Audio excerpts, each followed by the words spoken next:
Kaufman, pocket tens. The aces of number cards, and sort of the jacks of face cards too, if you think about it. Pocket sevens for Peter Jorgna, last year's runner-up in this event. These are the two biggest stacks at the table. Jorgna calls. Nick, would it be an absolute disaster to get into a massive pot as chip leader with the second chip leader and as second chip leader with chip leader? Wow, wait a second, Oh, Joe. my goodness. Is it a disaster, Joe? The answer is absolutely yes, but this is shaping up to be an even larger disaster depending on how the pre-flop action goes down here. Wait, aren't you just going to print here, though? Aren't you just going to print? Honestly, I would risk it. I would Can't be very risk it. tempted, Joe, but I think ICM dictates you're allowed to be a lot more passive here as well. Okay. ICM, of course, meaning that we don't want to go broke before the shorties go broke. You're leaving money on the table. So we take the cautious route, and it comes Jack 10 deuce, set over set. Bring out the stretcher. Joe, this is about as nightmarish as flop comes. And there's just no way that these hands are not going to get all the chips in unless something significantly changes here. Again, nothing against the call here. Sevens absolutely can be the best hand against that really small continuation bet from Kaufman. Continuation of 300,000 into 1.15 million. So not a lot more to call, and I appreciate this call from Jorgna. I think this is totally fine so far. 1.4. How about 1.4? Yeah, I love it. I think this makes a lot of sense, and you'd probably be kind of silly not to try and put more money in here against those hands, but little does he know he's got about 90% as we speak. I can't believe this. Kaufman now looking at a pot of 3.1. If Ami has a nice-ish draw, he probably doesn't want to increase the variance and turn his hand into a check-raise semi-bluff, right? He's probably only going to check-raise with like Jack 10, Jack deuce, pocket tens, pocket deuces, pocket jacks, that kind of thing. Jorgna says, take him away. Yes, Nick, I'm on board. Yeah, no, it makes perfect sense just to flat here. The pot's going to get really, really inflated already. 4.25 in the middle, going to the turn.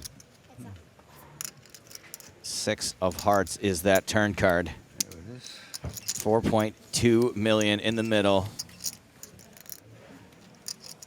Bearer, first to act, knows that Kaufman has got something. 2.675. I dig it. Oh, baby. Three green. Even if Ami folds this turn, if he folds any equity at all, you have won an absolutely ginormous pot. Call. Just a call. That's going to leave Ami with like an eighth of the pot left behind. Math is hard for me, Nick. A quarter pot. Going to a river. 9.6 million in the middle. River's a diamond. When you just get called a couple times, are you at all afraid of diamonds, Nick? I don't know. I'm not sure. Like I said, You think it's like it can't be a diamond draw because it just seems way stronger than that? I think the way the hand was played, I think he's going to have a lot more strong hands here than he's going to have draws. Sorry, I'm talking about Ami here when he check raises that flop, given the circumstances. Does check. This hand is sicker than me and Hardigan have been all week.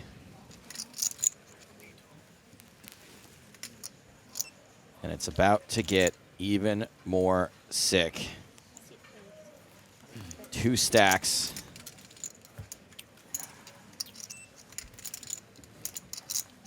And that puts Bearer all in. Oh, Joe, this is so gross. Okay, look. Given the circumstances, I think it's so hard for me here to actually have the diamonds, but Kaufman absolutely can. Ace, queen of diamonds, ace, king of diamonds, king, queen of diamonds, all potentially still going to the river here. Indeed. Me probably not going to put him on a set of tens or a set of deuces. It's just so hard. He does, in fact, fold the best hand. That's going to go down in history forever, Joe. Honestly, that is maybe one of the sickest final table hands I've ever seen at an EPT. Army Bearer now knows he made a bad fold with Jackson yesterday. What the hell is Delfoco doing? No, no, no, no, no, no, Oh, no. Oh, my goodness. No. First hand of the penultimate day of an EPT main event. Yeah. 18 players remaining, 1.2 million up top, and you shove 7-3 offsuit into aces. No. You know how expensive it is to change a plane ticket? Oh, good. A classic confrontation. Barney. With the needle. This is an abysmal collapse, entirely unnecessary, inexcusable. No comprendo. We don't comprendo either, buddy. And he is drawing almost dead. I don't understand. And now he is drawing dead. Francesco Del Foco eliminated on the first hand of day 5. As Barney said, classic confrontation. You got 7-3 offsuit, you run into aces. What are you going to do? Maybe he had a classic confrontation with his wife last night and needed to go home. Greenwood opening with 10s, Fournier with 6s. Ace, 10, deuce. It's a set for Greenwood, but Fournier has nada. Oh, baby. I love sets. Love having sets. Fournier going to check back here with the 6s. Ooh. Oh, Oh, no. no. That check is going to cost Fournier so many chips now. Set over set. Greenwood looks like he's done checking.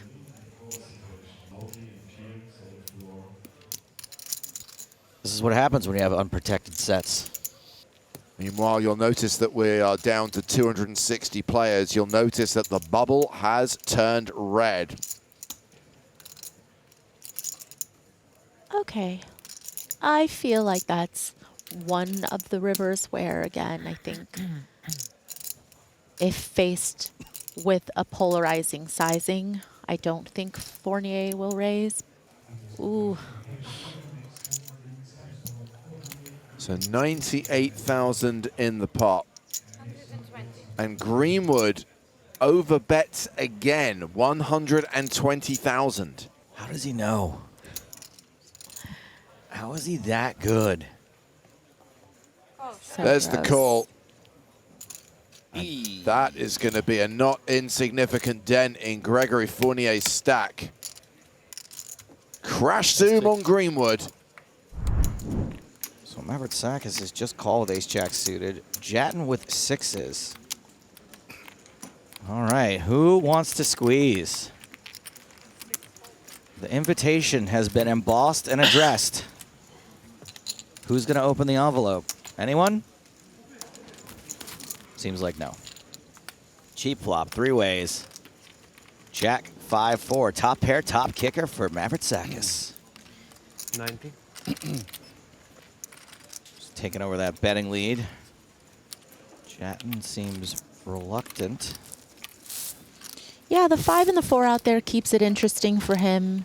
You know, with 6s, could turn some backdoor straights. Oh. Raise. 240,000. Pretty interesting because when you think about Jatton being the second flatter in this pot, he's not going to have any overpairs, right? Those hands, queens, kings, aces, those are going to be raising pre-flop. Those will be 3-betting. And so now it's just about, does he have a set of 5s or a set of 4s here? But you can't really fold top pair, top kicker. 3, 4, 5, 6 now for Jatton. Check, check. 9 misses everybody. Upside down 6. 385. Aha is going to try to set the price himself. At this point, Jatton knows he's not calling. Ooh. Doesn't call. Shoves.